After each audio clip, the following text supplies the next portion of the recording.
கோலி talk Kollywood news. ஆண்ட்ரியாவோட புதிய build up குத்துப்பாட்டுக்கு 25 லட்சம் okay ஆயிடுச்சு. விஸ்வரூபம் படத்துக்கு அப்புறம் ஆண்ட்ரியாவோட மவுசு ஓரளவு எகிரி இருக்கு. ஆன போதும் முன்னணி ஹீரோக்களோட படங்கள் கிடைக்கல. அதனால அதுக்கப்புறம் தன்னோட சம்பளத்தை கிடுகிடுன்னு உயர்த்திட வேண்டும்னு திட்டமிட்டு இருந்த ஆண்ட்ரியா அடக்கி வச்சுட்டு வந்தாங்க.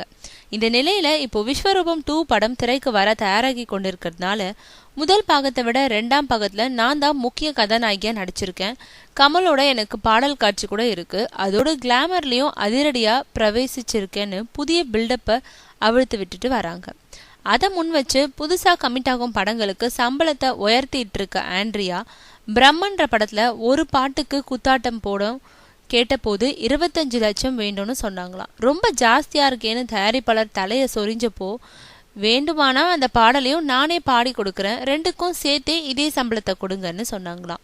இதுக்கு படாதிபதி உடன்படாத போதும் அந்த காட்சியில அவங்க ஆடினாதான் சிறப்பா இருக்கும்னு டைரக்ட் சொன்னதுனால இப்போ ஆண்ட்ரியாவையே புக் பண்ணியிருக்காங்களாம். இதனால இன்னும் கொஞ்சம் அடிச்சு பேசினா நாமளும் கோடிக்கணக்கில் சம்பளம் கேட்கலாம் போல இருக்கேன்னு உற்சாக மனநிலையில இருக்காங்களாம் ஆண்ட்ரியா.